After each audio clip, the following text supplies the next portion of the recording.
Welcome back, everyone, to our prayer journey with Mike Toth as we continue stepping through the book of Mark one verse at a time.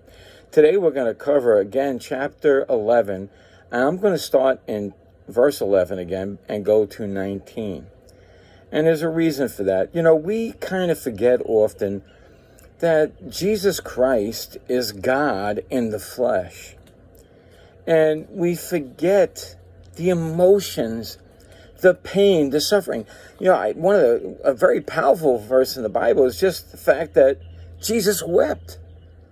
And he was going to resurrect somebody from the dead when he wept. The emotional factor. So let me read this verse 11 one more time. And Jesus entered into Jerusalem and into a temple, and he looked around about all things, and how the eventime was come, he went out to Bethany with the 12. Now, why does the Bible put this verse in there? And I think it's going to show forth in the following verses that are going to come up. All I could do is I can reflect in my humanness. When I made a decision that I was going to leave a well-paying job and go to Florida with no job, I remember the last day there. I finally made the decision. I was in Japan. And I was looking out, and I had such a beautiful view. It was a really crowded area, but it was park-like, picturesque. I was sitting at a hotel balcony, I think, looking down, and there was a bridge, a walkway where you can walk back and forth, very oriental-looking, very busy. You could see people with coffee cups. And I took that scene in because I knew that I was most likely never going to come back. I would probably never see all of the things I seen in the Orient that I really enjoyed and the people that I loved. It was a kind of all right, its time is over. And I think this is Jesus' reflection on this temple. He's looking at it and saying, this time is over. So let's pick up on a couple of more verses here in chapter 11, verse 12. And on the morrow, when they were come to Bethany, he was hungry. And seeing a fig tree afar off having leaves, he came, if haply, that he might find thing thereon. And when he came to it, he found nothing but leaves, for the time of figs was not yet. It was out of season. And it was frustrating to Jesus. But I think it was not so much the human frustration with the food, but the heart frustration with the people. The temple that he loved, the Jewish people that were the light of the world, were going to be left behind. And he displays this in what happens next. And Jesus answered and said unto it, to the tree, as if it talked to him, no man eat fruit of thee hereafter forever. And his disciples heard it. And they come to Jerusalem, and Jesus went into the temple and began to cast them out that sold and bought in the temple, and overthrew the tables of the money changers and the seats of them that sold doves. And he would not suffer that any man should carry any vessel throughout the temple. What is this? This is a zeal for God and for God's house. He is frustrated. I doubt it was before the joy set before him on the cross. I think his heart is broken. Everything has gone into these people, and they're going to reject him.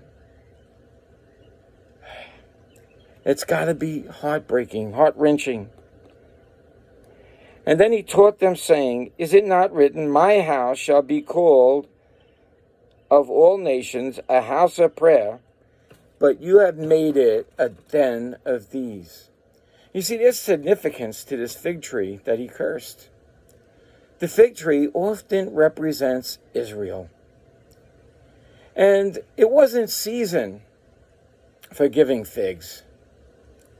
And that, I think, is what Jesus is saying here. It's no longer the season for the Jewish people to be the light of the world. In fact, we're going to go into end-time prophecies later on in chapter 12 or 13, 38, 13:28. And he gives this illustration. We're going to touch on this later. Now learn the parable of the fig tree. When the branch is yet tender and putteth forth leaves, you know that summer is near. What is he saying here? Well, he was talking about Israel, and we're going to see this more when we get to the end time prophecy that's in Mark. He's talking about Israel. When Israel starts to bear fruit again, like this fig tree that he cursed, then you would know the end time is near. He's making a comparison here. His heart is broken over what has to happen. And in verse 18, and the scribes and the chief priests heard it and sought how they might destroy him. They want to get rid of Jesus. Why?